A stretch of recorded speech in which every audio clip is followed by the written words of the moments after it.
¿Cómo no he mirado la agenda antes? Si tengo un montón de deberes para mañana y es tardísimo. Los lóbulos frontales del cerebro, mediante las múltiples conexiones que le unen con el resto del sistema nervioso, dirigen las funciones cerebrales.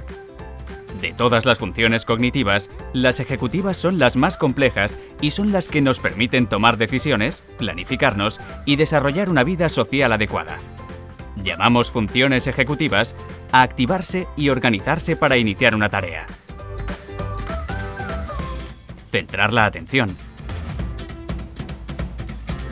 Persistir en el esfuerzo. Controlar las emociones.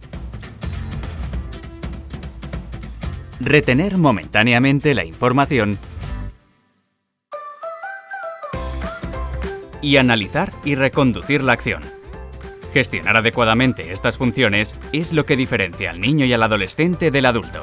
El lunes me quedé sin patio porque me había olvidado el equipo de gimnasia. Y hoy me han puesto una falta porque no hice los deberes, porque no los había apuntado en la agenda. Pero hoy sí. ¡Qué tarde es!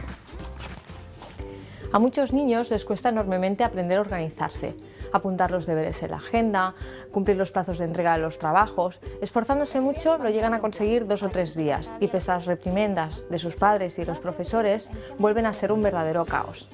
Esta dificultad se da en las personas que tienen trastorno de déficit de atención e hiperactividad o TDAH. Se ha demostrado que estas personas tienen una alteración en el funcionamiento del lóbulo frontal. Normalmente les es muy difícil seguir las demandas requeridas por el colegio de estudio, planificación, organización.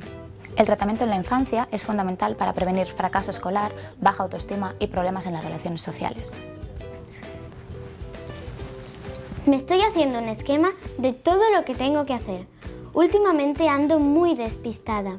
No quiero que me pongan más faltas ni quedarme sin patio.